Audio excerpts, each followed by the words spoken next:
Hello everybody, it's been ages since I've recorded anything with video games. Today we're playing Cold Waters, and yeah, it's actually quite glorious. So it's a submarine simulation. Bearing 072, designated Sierra 1. Thank you, soldier. Alright, what did you just... Sonar new contact bearing Jesus. 116, designated Sierra 2. So, what you just heard was my crew. Sonar new contact bearing Yet again! 49, designated Sierra 3. Alright, so this is going well. Basically, the sound for this game is really, really good. Not only that you have the dark, grim background music, but your crew is talking to you all the time, right? And basically, you're a submarine captain. I have this beautiful piece of metal with a nuclear reactor that produces steam underwater. Seems very safe, I know. But actually, usually you don't see an awful lot of your submarine, because most of the time you'll be spending on the map, plotting a course and trying to identify whatever the hell this is.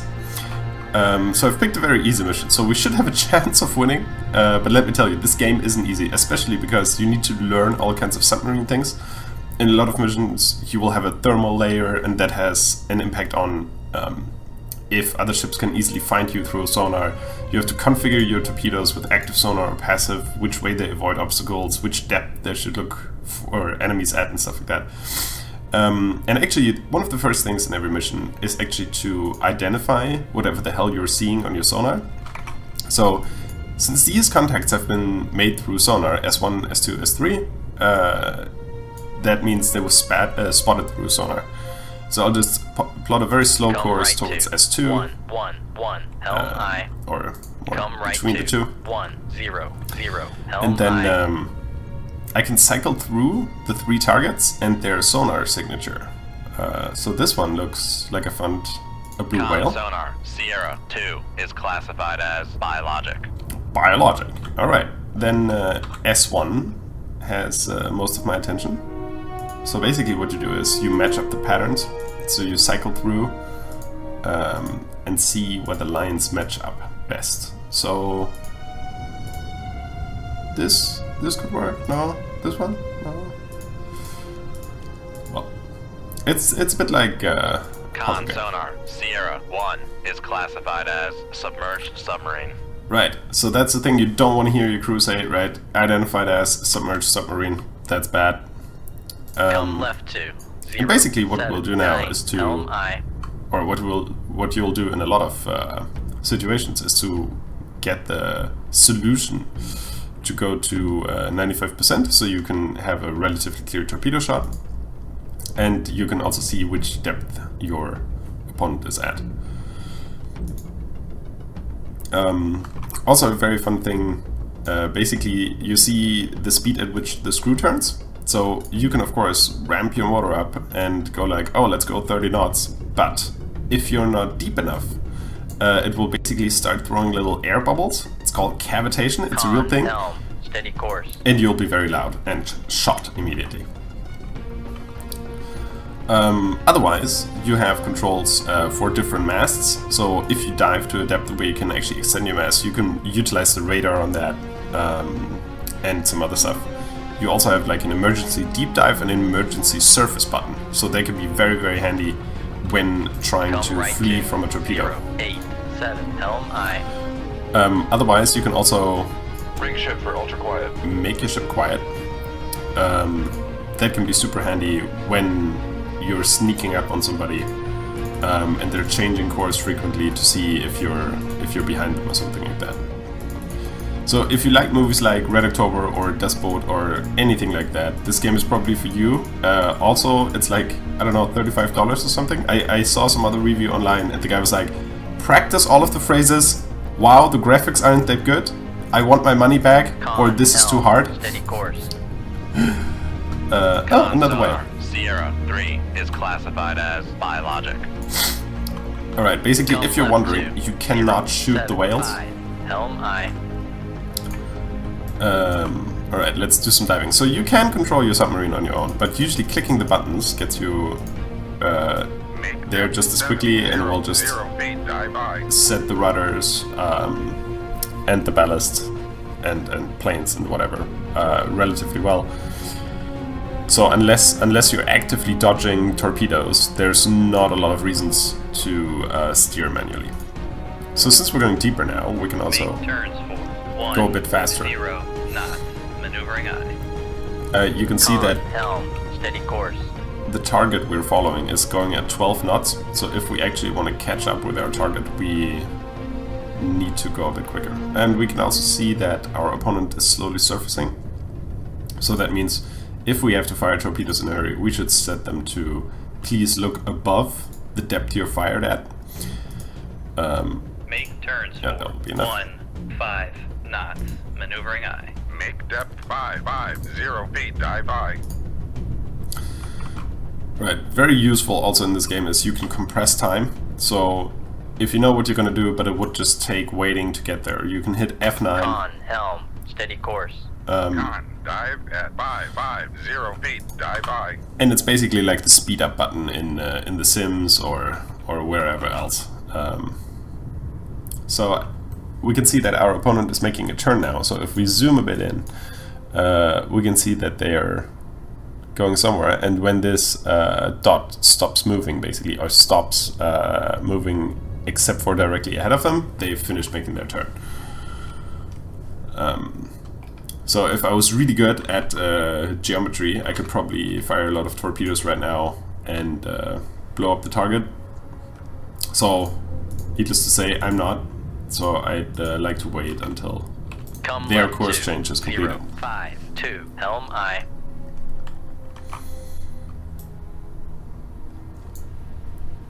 Regarding weapons, you can have like a ton of different things. You can have regular torpedoes. You have things that sound like a submarine. So basically that's like a diversion. You can also have missiles, which are really good if you're trying to blow up like a warship that's on the surface. Yeah, all kinds of fancy things. It's quite amazing. It's a bit complex. Oh yeah, you also have to repair your ship if you actually take a hit, but you don't sink from it and stuff like that. Recently I had a fun situation where multiple of my compartments were flooded, and I was sinking to a depth of 800 feet, and I couldn't pump anything out because the pumps were damaged. The pumps were one of the damaged compartments. So it was just, I wasn't defeated, right? I was sitting at the bottom of the ocean. I couldn't empty the compartments, so I was just stuck there. I really couldn't do anything. So there's lots of ways to lose this game. In order to fire, you actually select which torpedo you want to fire, and then basically put them on the spot. You can see our firing solution is at 95%. Aye, sir. F to cycle through the torpedo tubes, and maybe Shoot tube 2. we'll place them a bit differently in case they make like a hard turn. Lost the wire. So my torpedo crew just told me that they had lost the wire. That means that I can no longer... So with torpedo 1 and 2, I can actually change... Con, fire control, unable to fire. I can actually change the waypoint. So I can still go like, oh, change. I actually want that to go a bit there or something like that. So you still have some control over your torpedo after you have fired it. And you can actually skip the camera between your torpedoes. This is my 3 torpedo squad heading for this guy. This is like a really ugly or one of the floppy or fluffier looking submarines, whatever. Con, torpedo tube 3 ready. And yeah, a lot of things work through audio cues because you have all these panels. They all have some kind of hotkey I can never remember. And through all your ship controls and things like that. Yeah, it's really good. And the audio cues actually remind you, hey, by the way, something just happened in your torpedo room or whatever, or anything like that. So that's really good. Let's try to speed it up a bit to see, first of all, when our enemy notices their torpedoes. By their lack of course change, I reckon they haven't. Launch transit from Sierra 1. So they see launch transit from Sierra 1, that means they fired a torpedo at me. So that's a good cue for me to change course. Come left to 334. Helm. And possibly increase our speed a Make little bit. turns for 2, 0. Make turns for 2-5 knots. Maneuvering on. And Con sonar obviously... lost contact. Sierra 3, last bearing 180. Contact is in the baffles. Con sonar lost contact. Sierra 2, last bearing 145. Contact is in the baffles. Thank you, soldier! Helm, steady course. Alright, so basically when my crew says, ooh, contact is in the baffles, it means they're behind us and we can no longer hear them because the... Fire control, we've lost the wire. Thank you, fire control. Because the goddamn wire broke, well, whatever. So, because they're behind us and the screw is too goddamn loud, we can't hear the whales anymore. I mean, that's obviously a really sad thing, but tactically completely irrelevant, crew.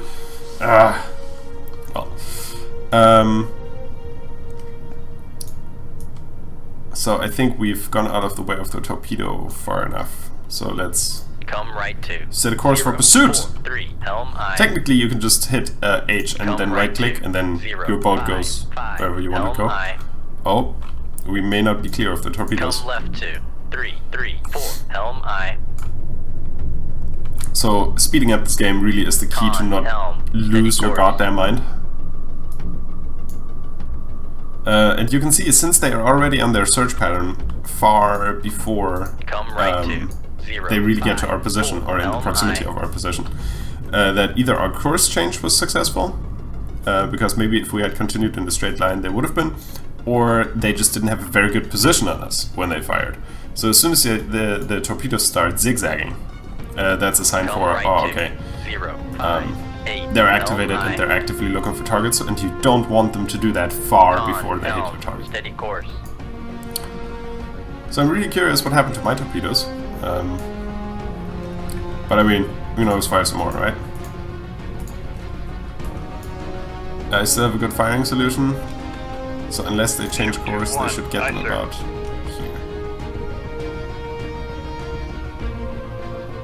Shoot 2-2. Aye, sir.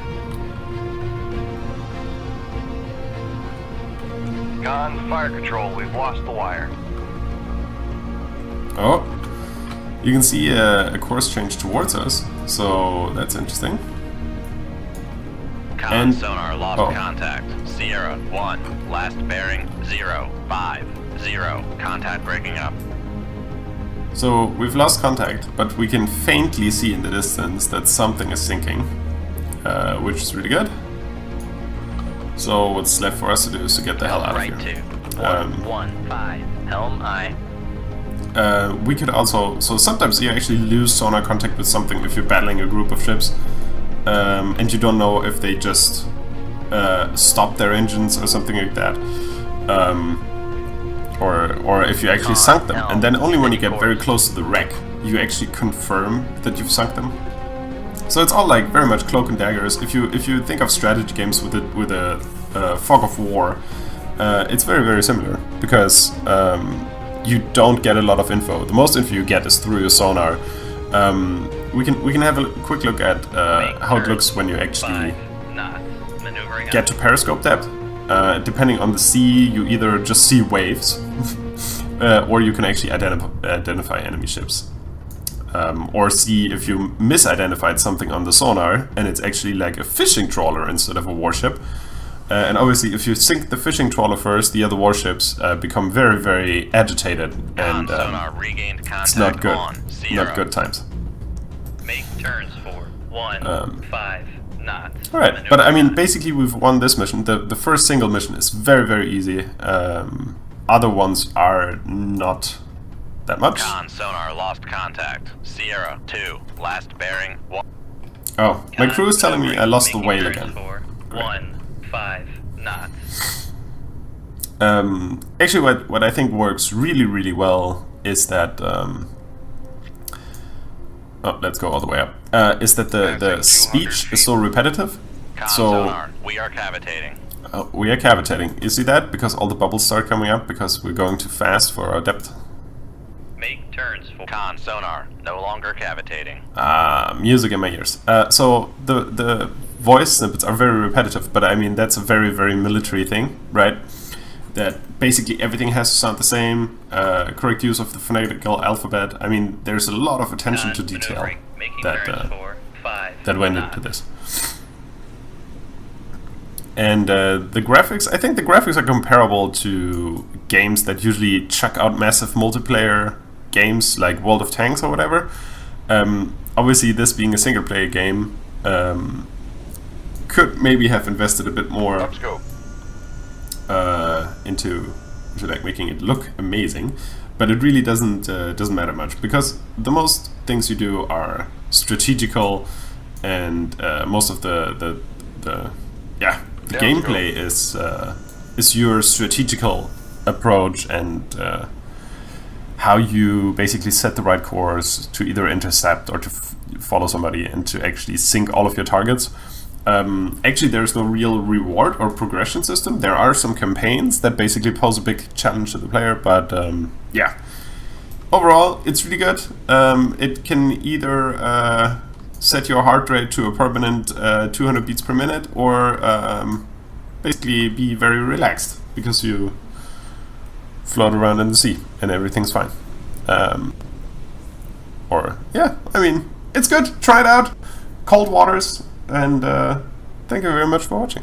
Oh, by the way, if you've played the game and if you either tore your hair out or if you're like, I'm never gonna play anything else again, please leave a comment, or if it's somewhere in between, obviously.